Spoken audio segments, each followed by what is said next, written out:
Hey guys, welcome back to my channel, Tricia and Friends. Today I'm going to be doing something a little bit different from my usual main channel videos because I recently interviewed one of my English professors. She is also an author and she just wrote a book recently and it's called Green Island. So I did an interview with her and I asked her a few questions about her new book. So here's the clip. Set against the backdrop of a changing Taiwan, Shawna Yang Ryan's Green Island is a story about the Thai family and a nation as they struggle to find normalcy of family life amidst the chaos during Taiwan's martial law ruling. It is a stunning story of love, betrayal, and family. How did you get the idea to write your book? That's a great question. It began a long time ago. I went to Taiwan after graduating from college, and I was wandering around Taipei, and I just happened to stumble into a museum about the massacre that I cover in my novel. And I was really intrigued by the story. I'd never heard of it before. It was a secret. It was a national secret. Like, it was illegal to talk about it.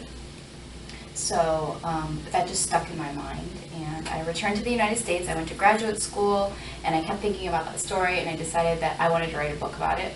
So I applied for a Fulbright, which allowed me to return to Taiwan and continue researching it. So it just came about, the idea came about by serendipity or accident. That's really great. Yeah. So it's just a spontaneous way of finding inspiration. Yeah, I think that's what I tell my creative writing students, to just keep their eyes open, because you never know what you're going to encounter, and it could be your next book. What were some of the challenges writing Green Island? Yeah, there were a lot of challenges. I mean, one big challenge was working in Mandarin. So I had already been taking Mandarin classes for quite a while. I was sort of like in an intermediate level when I began the project. So I continued to take Mandarin classes. I've been studying it for like 20 years, and I've taken about 7 years of formal classes. Wow, that's really long. Yeah, and so I needed to do that. I needed to find sources, which means I needed to find people who could talk to me.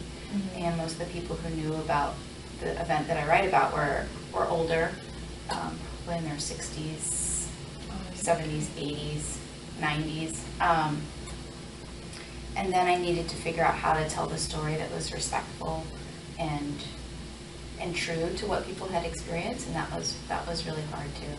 So I had to do a lot of writing and rewriting and rewriting and rewriting. So was there any people that you came across that they didn't want to talk about the issue, or they didn't want to share any personal experiences, and was that challenging? Yeah, there were some people who were willing to talk but didn't want to let me write down personal information about who they were so that it couldn't be traced back to them. There were some people, I think, who trusted me because I was coming from another place, that I wasn't from Taiwan, and so they told me things I think they probably wouldn't have told someone from Taiwan or their friends, things that maybe terrible things they've been involved in. And so I heard from both sides.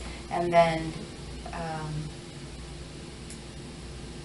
I think that people generally were willing to talk, but maybe they just did it in different ways, or sometimes people were more evasive than others. Mm-hmm. How has the book tour been so far? It has been really surprising, actually. Because my last book tour, I think it was pretty standard, like you go and you read and people like get their book signed. But this one is different because it's a history that's still really relevant to people, and an experience that people still are connected with. And so actually, in the events that I did in California and Seattle, I had people coming up to me afterwards, and some people were thanking me for writing the book, which hasn't happened before. And then some people were sharing their own stories of their families who were affected by the massacre, or family members who had been killed or disappeared. So it was really intense and very moving. And so I feel really lucky that I've had the opportunity to maybe give people a chance to share a story they wanted to share. Yeah, that's really great. This book tour is going just across the U.S., or is it in other countries too? Well, the tour is just in the U.S. and but the book has been released in other countries. I heard that it's doing pretty well in the Philippines. Yeah, there have been a couple features in Malaysia and Singapore. It's the March pick of the month in a bookstore in Switzerland. Okay, congratulations. Thank you. Yeah, so it's good that I can spread the story, I think. Yeah. Any advice for writers and future authors? Yeah, a couple things. I mean, I think like what you're doing, like you have made writing a part of your life. You're writing for the paper, right? And connecting with writers and finding mentors is really important. That was really critical for me, is like actually meeting people who were writing and seeing that that was possible. Because I grew up in a family where I didn't know any writers, right? So it seemed like something that it's very so far away. Yeah, so far away. Yeah, so then actually when I went to college and met actual like writers, I was like, oh, this is like something real people can do. Yeah, it's like an achievable goal. Yeah, exactly. Yeah. Because I didn't really grow up with a family of writers either. So like seeing other writers, and it gives you like that leeway, like of possibilities that are really opened. Yeah, and they can also like help guide you and give you advice, because if you don't grow up in that environment, you don't even know how you begin or how it works, right? You don't know what the path is, so people can show you the path.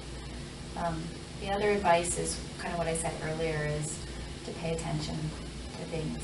It's nice to be like in your own world writing, but that writing, I think, draws on the real world, so you have to remember to engage and be out there and meet people and have new experiences. Because writing, like from my view of it, it kind of like feels isolating sometimes, and I know a lot of other writers like feel the same way too. So it's good to have that engagement with other people and hear feedback and stuff. Yeah. Also important too, I mean, speaking of isolating, is that if sometimes I think then the characters just start to act the way that you personally would act, and people are so varied and interesting and surprising that they might do things you would never expect. So it's good to meet as many people as possible. Then you have like more to draw on when you create your characters. Yeah, because people are so complicated, and then it's just like a new perspective that you learn from just like tapping into that character. Yeah, it's really cool. Yeah, I mean, one of the things I've discovered is, because how do I say this? Like people who are like literature professors in the English department, they study literature, they study books, and I was like, well, what do creative writing people study? I mean, they kind of study books, but what they really study are people. Yeah, and everything. Yeah.